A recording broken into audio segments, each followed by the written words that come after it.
విపత్తు సమయంలో చాలా బలంగా తెలియజేస్తాం, మనకి చూపిస్తూ ఉంది.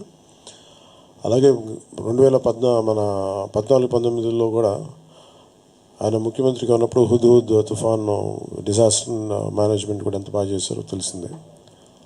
ఆ టైంలో కూడా నేను ఒక 50 లక్షల రూపాయలు డొనేషన్ ఇవ్వడం జరిగింది.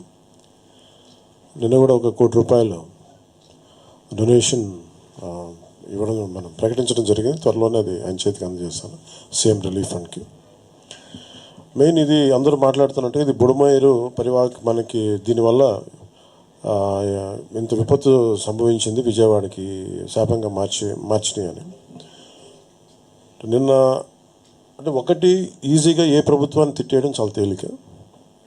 గతంలో కూడా చూస్తే మనం పోయినసారి కూడా వైసీపీ ప్రభుత్వం ఉన్నప్పుడు నేను చాలాసార్లు మాట్లాడినప్పుడు చాలా ఒక నియమాలతో నియంత్రణతోనే మాట్లాడేవాడిని.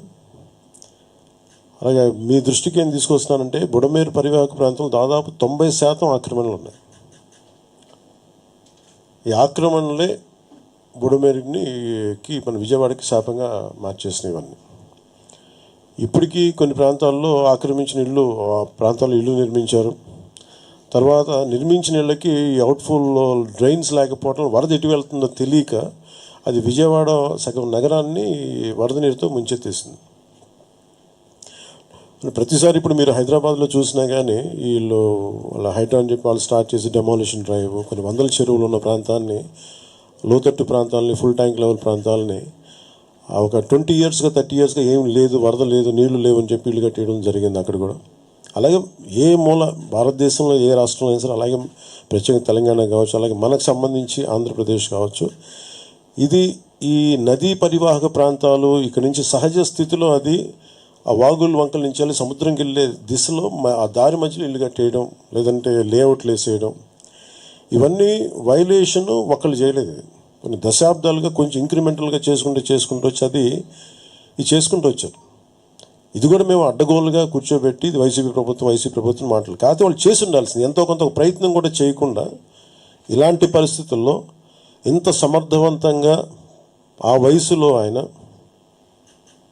బుల్డోజర్లు ఎక్కి అసలు చేరలేని ప్రదేశాల్లో, వెళ్ళలేని ప్రదేశాల్లో కూడా ఆయన బుల్డోజర్ ఎక్కి, ఆయన పొక్లైనర్లు ఎక్కి, ట్రాక్టర్లు ఎక్కి గౌరవ ముఖ్యమంత్రి గారు అది అప్రిషియేట్ చేయాల్సింది పోయి ఆయన విమర్శించడం ఇది సరైన పద్ధతి కాదు, మార్చుకోవాలి వైసీపీ నాయకులు.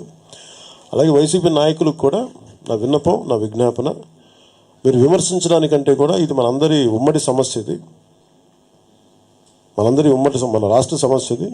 సో మీరు కూడా నడుము వంచి, మీరు కూడా బయటకు వచ్చి, మీరు కూడా సహాయక చర్యల్లో పాల్గొనాలని మనస్ఫూర్తిగా కోరుకుంటా ఉన్నాను. అలాగే గత 2-3 రోజులు నేను కనిపించట్లేదు అది అని మాట్లాడుతాను. ఒకటి చెప్తాను, ఇప్పుడు నేను వస్తే నాకు ఇబ్బంది ఏంటంటే ఈ సహాయక చర్యల్లో ఇబ్బంది పడిపోద్ది. ఒకసారి అందరిని మీద పడటం, దానివల్ల అధికార యంత్రాంగానికి కూడా ఒత్తిడి అవుద్ది. దానివల్ల నన్ను వాళ్ళు చెప్పడం వల్ల రాలేకపోయాను. అది నిన్న మీకు క్లియర్ కట్గా తెలియజేశాను. ఇంకా దీన్ని విమర్శించాలని ఎవరన్నా వైసీపీ నాయకులు అనుకుంటే భవిష్యత్తులో ఎప్పుడైనా సరే మీరు నాతో పాటు రావచ్చు, ఎక్కడికైనా సరే నాతో పాటు నా కాన్వాయ్లో తీసుకెళ్తాను మిమ్మల్ని, నాతో పాటు నడవండి.